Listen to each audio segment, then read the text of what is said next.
Good evening and thank you for joining us for KREM 2 News at 5. I'm Mark Hanrahan. We're glad you're here. I'm Whitney Ward. We do begin tonight with some breaking news. We are tracking 2 fires burning near the Spokane River at this hour. KREM 2's Cody Proctor is live in Peaceful Valley tonight with the latest on the fires and the effort to fight them. Cody?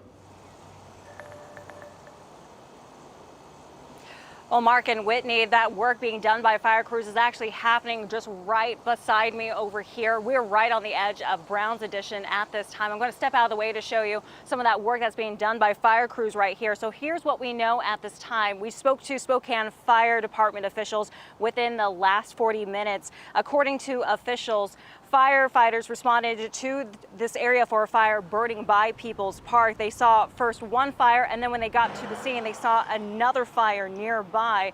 Now, this is an area that is very steep at this time, that is very steep with houses at the top of the hill right here. Multiple crews have been on scene, including Spokane Valley Fire, DNR. They've been out here along with Spokane Fire Department as well. Washington State Fish and Wildlife also responded to this area. One thing that they did to fight this fire was actually wait for that fire to come up the hill towards them and meet that fire because of the conditions here. This fire, according to officials, burned about 3 to 5 acres. And one thing that did help, though, was the type of fuels. What worked for us today was this brush that was burning is fairly light, and so it didn't get in the crowns of the trees. Those are fairly spaced out here. You know, had we had, a tight crown spacing of trees, probably would have got up in those crowns. We would have had a real problem. Now, one thing we do want to let people know about these 2 fires is that they are considered suspicious at this time. According to Spokane Fire Department Public Information Officer Justin DeRuiter, it is likely the same person that may have caused these fires. Of course, they are still investigating both these incidents. Fire crews will be out here for quite some time as we head into the evening. They are still working out here on some of these hot spots, working on some of these locations right here. So of course, we'll continue to bring you more updates as this situation develops as the evening continues. Riverside right now, last check, is closed. They do expect that to reopen later on. Reporting live in Brown's Addition, Cody Proctor, KREM 2 News. All right, Cody, thank you very much. Also happening right now in Okanogan County, level 3 evacuations are being issued for a fire burning near Palmer Mountain Road and Charm Road. According to Okanogan County Emergency Management, the fire is moving north of Palmer Mountain Road and Charm Road. They are advising people to evacuate towards Wanacott Lake away from the fire. Now, many roads are closed in that area right now, and they're right there on your screen. They are also listed on our website. Again, this is a developing story. We'll make sure to bring you any updates on air and on KREM.com as soon as we learn more. 1 year ago today, Spokane County was under a state of emergency as 2 destructive wildfires burned, devastating the communities of Medical Lake, Elk, and Chatteroy. Hundreds of homes were burned in both fires, and thousands of lives were forever changed. Now, last year's fires in Medical Lake then led to a lawsuit expected to go to trial next month. KREM 2's Shannon Mowdy has an update now on the legal battle over who is responsible. As Medical Lake homeowners work to rebuild their lives, dozens of them are working to hold Inland Power and Light responsible for the Gray Fire. A trial has been set for September 8th. Several lawsuits have consolidated into one action against the power company. Attorneys say a DNR investigation confirmed what they already believed. A malfunctioning light owned by Inland Power sparked the August 18th fire. Just this month, IPL responded to the allegations, denying it was negligent or the cause of the Gray Fire. Instead, IPL says landowners were at least partially negligent and may have contributed to the fire spread. Inland Power's attorneys write landowners have a duty to use defensive measures and protections like creating defensible space. They say failure to do so may be contributory negligence and may be the cause of alleged damages. The company says the fire was an unavoidable accident or act of God, meaning it's not responsible for damages. The next hearing in the case is set for August 29th for a pretrial conference. Shannon Mowdy, KREM 2 News. In all, that fire destroyed 366 primary homes, 240 of them in Medical Lake, 126 in the El Chatteroy area. Today we learned that at least 30 families who lost their homes in the Oregon Road fire still do not have a place to call home, and they'll likely spend yet another winter in temporary housing. And in Medical Lake, we spoke to one of those displaced homeowners who decided to come back after losing his home in the fire. When your whole life burns down, right, in your old house, it's like, okay, I'm 51 years old. Let's build the house that, well, not me, my wife wants, right? So they expect to move in this fall to a custom home for a new life, and officials from both fires also told us that volunteers have been a tremendous help in rebuilding, especially for those who were uninsured or underinsured. However, more volunteers are needed, so if you can help, you're asked to contact the Spokane County Long-Term Recovery Group. You can find that link on our website right now. Just go to KREM.com.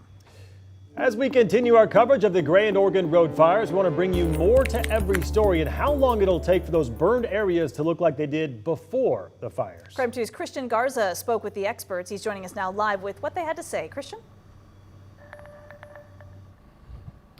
Yeah, Mark, Whitney, I'm at the Silver Lake Bible Camp where a lot of the houses that were near here have unfortunately burned down, and they are working to rebuild them at this very moment. Now, we're not going to show you around to respect people's privacy, but all around me, all you see is burnt soil and burnt trees as well. So long story short, officials from the National Weather Service and from the Washington Department of Natural Resources tell me that it's going to take decades to get this area back to what it was before the fire started. Now, when we take a look at the burn severity of the areas affected by the fires, which basically means how hot certain spots burned, it's important to talk about how these temps essentially bake the soil. Now, which then in turn makes it harder for water to get into it, and that slows down the regrowth process. According to the Western Fire Chiefs Association, nature undergoes a process of transformation in the aftermath